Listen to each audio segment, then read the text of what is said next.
Bonjour, ici Jeanne-Hélène Turcotte de hypnocoach.ca et bienvenue à notre deuxième vidéo de la série « Est-ce que je reste ou est-ce que je pars? » Donc, comme vous savez, j'aide les gens en transition à aller vers où ils veulent aller 100 mois et années de thérapie ou de coaching et on fait cela en dialoguant avec votre esprit brillant. Dans cette deuxième vidéo, nous allons bâtir sur l'exercice qu'on a fait dans le premier vidéo. Donc, si vous n'avez pas vu le premier, je vous encourage à y aller, à le faire, puis à revenir. C'est comme vous voulez. Donc, ce qu'on va faire aujourd'hui, on va bâtir sur les deux listes pour vous aider à commencer à faire du sens. Par où je vais prendre la bête? Donc, vous avez votre colonne création, je vais vers, vous avez votre colonne je fuis. Et là, il n'y a pas de jugement, il n'y a rien qui est mieux. C'est juste deux positions différentes en fonction d'où vous êtes. Il y a une position, celle de ce qu'on fuit, qui contient, je vous dirais, plus de risques à laquelle il faut faire pause. Et il y a aussi celle de la création qui comporte aussi des risques et des avantages et aussi sur lequel il faut faire pause. Puis là, je vais vous expliquer ce qu'on fait pendant cette pause. Pendant cette pause, en fait, on ne travaille pas sur l'extérieur, on travaille sur l'intérieur. Donc, on reprend la liste et vous écrivez je fuis le trafic. Je fuis le trafic parce que je perds 2 heures par jour, parce que peu importe la raison. Ça devrait être ça dans l'exemple du trafic, mais il peut y avoir autre chose parce que ça use mon automobile, parce qu'il faut que je m'achète une nouvelle voiture, peu importe votre raison. Et vous écrivez l'émotion associée et ça me fait sentir. Être dans le trafic, ça me fait sentir en colère, ça me fait sentir insécure, j'ai peur de la conduite automobile, peu importe. Vous allez écrire la raison, puis l'émotion. Et vous allez faire ça pour chacune des choses que vous avez nommées. Pour le côté création, c'est la même chose. Je vais vers créer mon horaire. Je vais vers, je ne sais pas, la liberté. Je vais vers faire quelque chose que j'aime vraiment, qui est ma passion. Peu importe. Parce que j'ai besoin de faire ma passion parce que, et ça me fait sentir. Parce que, et ça me fait sentir. Parce que, et ça me fait sentir. C'est vers quoi vous voulez aller? Pourquoi vous voulez aller vers là? Comment ça vous fait sentir? De ne pas y être, évidemment. Donc, je veux créer, je ne sais pas, je veux aider les gens. Je vais là parce que je veux aider les gens. Je veux aider les gens parce que je sens que c'est ce que j'ai envie de faire. C'est ça avec quoi je suis bon. Et le faire, ça me rend utile. Et ne pas le faire, ça me frustre ou ça me stresse. Même chose pour demander des honoraires, etc. Peu importe. Je vais vers une plus grande autonomie financière et ça me fait sentir ceci. Je vais vers ceci, cela. Une fois que vous avez fait vos 2 colonnes, à chacune, parce que, et ça me fait sentir, et ça me fait sentir, et ça me fait sentir, vous allez commencer à voir des patterns. Est-ce que le mot colère revient souvent? Est-ce que le mot liberté revient souvent? Est-ce que le mot... vous allez commencer à faire des patterns comme ça. Fait que je vous demanderais d'encercler les mots qui viennent souvent ou qui reviennent souvent.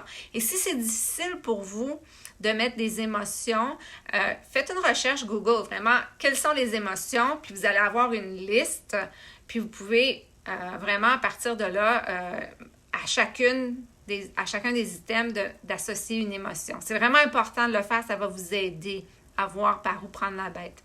Donc, voyez, commencez à voir les patterns, juste comme ça. Ah tiens, le mot colère revient 3 fois, le mot stress. Je ne veux plus être un superviseur parce que ça m'occasionne trop de stress, parce que je me sens incompétent, parce que J'aime pas avoir des gens qui me demandent tout le temps des choses. Je me sens à l'étroit, je me sens pas libre, je me sens en prison. Peu importe. Mais faites des liens. Faites des liens. Puis ça se peut que dans les deux colonnes, il y ait des choses qui se ressemblent. L'important, c'est que vous commencez à voir des patterns émerger, des modèles émerger, peut-être une ou deux émotions qui reviennent plus souvent que les autres.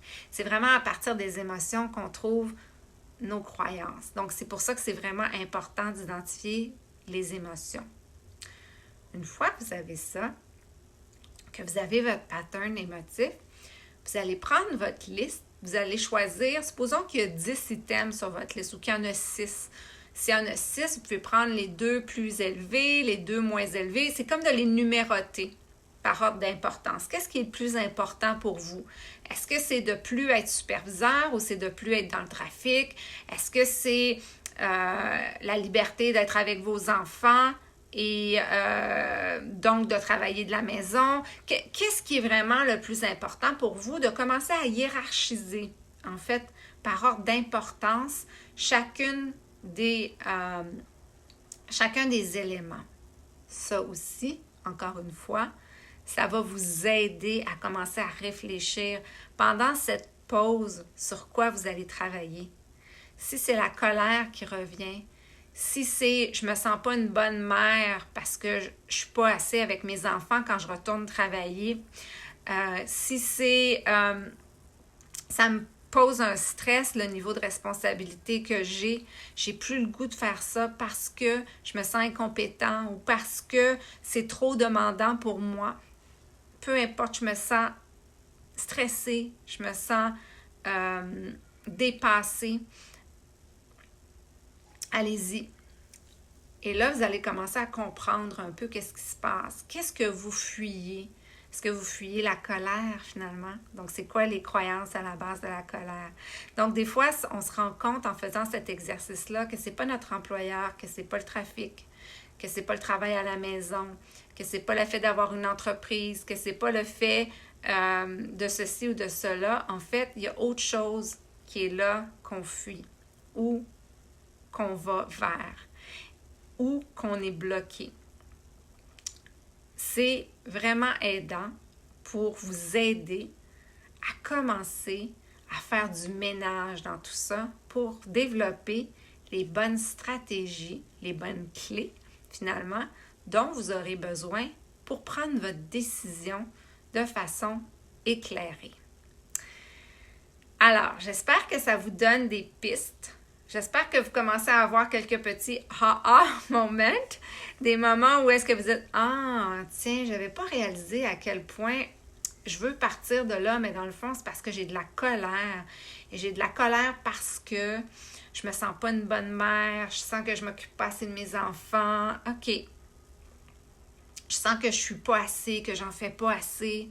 Je sens que ce que je veux, c'est pas disponible pour moi. Je sens que je connecte pas avec cet environnement-là. » Ça vous aide à commencer à faire du ménage là-dedans, à hiérarchiser. Parce que quand on a des longues listes de choses avec lesquelles qui sont difficiles, soit qu'on fuit ou soit qu'on va vers, dans notre quête, on va devoir éventuellement faire des choix. Et cette liste hiérarchisée va nous aider à faire des choix. Évidemment, je voulais vous dire, il y a plusieurs méthodes autres que la mienne pour faire cette exploration-là. Mais ce que j'aime de celle que j'utilise et que les gens avec lesquels je travaille aiment, c'est que, au bout du compte, on va à la base. Et les gens, comme je vous disais, me posent la question, finalement, les gens restent ou quittent? Souvent, les gens restent une fois qu'ils ont fait le ménage, mais parfois, ils quittent. Voilà, Jeanne-Hélène Turcotte, hypnocoach.ca. Vous savez que j'offre 30 minutes gratuites si vous voulez parler de votre colonne de création ou de votre colonne de réaction. Jeanne-Hélène Turcotte, hypnocoach.ca.